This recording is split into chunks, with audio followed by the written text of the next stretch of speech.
I spent 5 years perfecting the story of how he broke my heart, while I was actually the one holding the match. Everyone saw me as the fragile survivor of a cold man, but they never saw the way I silenced his every single word. At 34, I realized that my memory is a curated gallery of his mistakes designed to hide all my own sins. He was the villain in every dinner party conversation, while I was the protagonist, drowning in a sea of pity. The truth is that I traded his peace for my control, and I called it love while it was slowly draining him dry. I remember the way I used to sigh when he entered the room, making him feel like an intruder in his own house. It started with small corrections about his tone, and ended with me rewriting his entire personality for us. Every time he tried to defend himself, I would cry until he felt like a monster for even having an identity. I told my mother he was distant, but I never mentioned that I was the one who built the walls between us now. My friends bought me drinks to toast my resilience while he sat alone wondering where he went wrong today. We lived in a house full of beautiful things that I bought with the currency of his constant guilty silence. I was a master of the heavy pause and the disappointed look that made him apologize for things he never did. Sometimes I would watch him sleeping and feel a surge of power because I knew I owned his entire narrative. I needed him to be the bad guy because if he was good, then I would have to face the darkness inside myself. He was my anchor, but I treated him like a burden, and I made sure the whole world felt sorry for my weight. Every argument was a trap I set with precision, making sure I always ended up as the one who needed comfort. Looking back at our old photos, I see a man who is fading away while I shine brighter with every single lie. I built a throne out of his insecurities, and I sat there for half a decade pretending I was a tired queen. The manipulation was so subtle that even I started to believe the fiction I was feeding to everyone I knew. I enjoyed the way his hands shook when I questioned his loyalty, even though I knew he was purely faithful. My favorite weapon was the selective memory, where I erased my insults and amplified his quietest sighs. I would isolate him from his family by pretending they hated me until he eventually stopped calling them. He became a ghost in his own life while I filled every corner of our world with my loud and heavy demands. I felt a twisted satisfaction when he stopped seeing his friends just to prove that I was his only world. Sometimes I would intentionally start a fight before he had a big meeting, just to distract his focus too. Then I would play the supportive partner while he failed, and I would remind him that only I stayed by him. It was a cycle of crushing his spirit and then offering my shoulder so he could never walk away from me now. I convinced myself that I was protecting him from a world that did not understand his sensitive nature. But the truth was that I did not want him to see himself through any eyes that were not my clouded ones. Our intimacy became a reward for his obedience, and a punishment when he showed a spark of independence. I would withhold affection for weeks and then blame his lack of effort for the coldness in our bedroom. He spent thousands on therapy trying to fix a brokenness that I was actively nurturing every single day. I watched him shrink into a smaller version of the man I met, and I felt safer because he was easier to rule. My control was disguised as care, and my jealousy was painted as a deep fear of losing my soulmate again.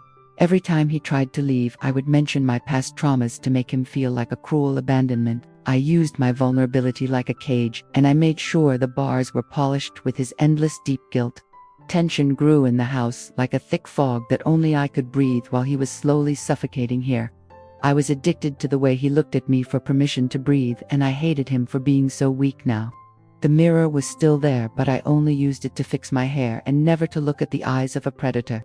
The night it happened was cold and ordinary until he looked at me with eyes that were finally dry today. He did not argue, or cry, or try to explain himself, because he had nothing left to give to my endless greed. I tried to start the usual routine of blame, but my voice felt like a hollow echo in a dead and quiet room. He simply set his keys on the counter and said that he could no longer find the man he used to be before. For the first time in 5 years, I felt the weight of the silence, and it was heavy enough to crush me now. I saw my reflection in his hollow gaze, and I did not recognize the woman who was staring back at me there. My carefully constructed narrative of being the victim began to crumble like wet sand in my own cold hands. He told me he was leaving not because he stopped loving me, but because he needed to save himself tonight. I panicked and reached for my old weapons, but every lie I told felt like a shard of glass in my tired mouth. I shouted that he was abandoning me and being cruel, but he just walked out without looking back at me once. The loss of control was like a physical blow that left me gasping for air in our beautiful and empty home. I realized that without his guilt to feed on, I was just a hollow shell of a person with no real purpose. I sat on the floor of the kitchen and waited for the familiar surge of righteous anger to save my spirit. but all I felt was a cold and creeping realization that I was the architect of my own deep loneliness now. He left the door open, and the winter air rushed in and chilled the lies that were still hanging in the air. I called my mother to tell her he had finally snapped, but I could not find the right words to frame it all. Every sentence I formed felt like a confession instead of a complaint, and I quickly hung up the phone now. My phone was full of messages from friends asking if I was okay, but I could not bring myself to lie again. The silence of the house was a mirror that I could no longer avoid, even if I closed my very tired eyes now. I was finally alone with the monster I had created, and she was wearing my favorite silk nightgown tonight. I spent the whole night walking through the rooms that I had turned into a cold prison for his tired soul. I found a notebook in his drawer where he had written lists of things he needed to do to make me happy again. Every single item on those pages was a small piece of his dignity that I had stolen without any mercy at all. He tried so hard to be the man I wanted that he eventually became a hollow shell of his former bright self. I sat in the darkness and remembered the first time I lied to make him feel like he was the unstable one here. It was a small thing about a dinner reservation, but I turned it into a massive betrayal of my internal trust. I saw the pattern of my cruelty clearly now, like a map of a ruined city where I was the only dweller left now. My ego was a hungry beast that only felt satisfied when he was begging for my forgiveness on his knees. I used to tell him that his memory was failing him just so I could change the facts of our many deep fights. This psychological game was my way of keeping him from ever feeling confident enough to leave my cold side. I was 34, and I had spent my best years perfecting the art of emotional destruction and many lies. I looked at our wedding photos and saw a vibrant man who looked like he was slowly being erased by me now. His smile was wide and bright in the beginning, but it turned into a forced mask of pain over the years here. I realized that I never loved him as a person, but only as a mirror to reflect my own sense of power today. The shame started to burn in my chest like a fire that was finally consuming the lies I told myself before. I tried to find a single moment where I was truly selfless, but the archives of my heart were empty for him. Every gift I gave him had a price tag of future favors, and every kiss was a tool for his manipulation now. I was not a victim of a cold husband, but the predator of a man who was too kind to see my darkest nature. The dismantling of my identity was painful and brutal because there was nothing good left underneath it all. I was finally seeing the truth of my existence, and it was far more terrifying than being alone here tonight. He never called me back, and I spent the weeks watching my own lies rot in the silence of our empty rooms. I tried to apologize, but the words felt like plastic because I did not know how to be real with him today. My friends still believe my old stories, and they talk about how brave I am for moving on without him here. Every time they praise my strength, I feel a cold shiver because I know they are hugging a dark ghost tonight. I saw him in a cafe last week, and he looked so alive and light that it felt like a sharp slap to my face. He did not even look angry when he saw me, he just looked relieved, as if he finally escaped a dark cage now. I realized then that my greatest punishment is not his absence, but the memory of who I really was to him. I walked through the streets of this city pretending to be the victim while carrying the heavy guilt all alone.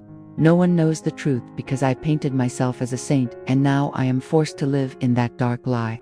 I am 34, and I have finally seen the mirror, and the person I see is a stranger I truly fear today. I spent 5 years blaming him for my own darkness, and now I have nothing left but this very empty house. He is finally free from the weight of my demands, and I am finally trapped by the truth of my own actions. I wonder if I can ever change, or if I am destined to destroy every beautiful thing that I ever touch now. The silence between us is not a gap to be bridged, but a monument to the man I broke for my own big ego. I drink my tea alone in the morning, and I can still hear the echoes of the cruel things I once said to him. Every corner of this apartment is a reminder of a game I won, but a piece I lost within my very own soul. I look at the mirror one last time, and I stop searching for his flaws and finally accept my own cold face. This is the heavy price of control, and the bitter taste of a victory that left me with nothing at all now.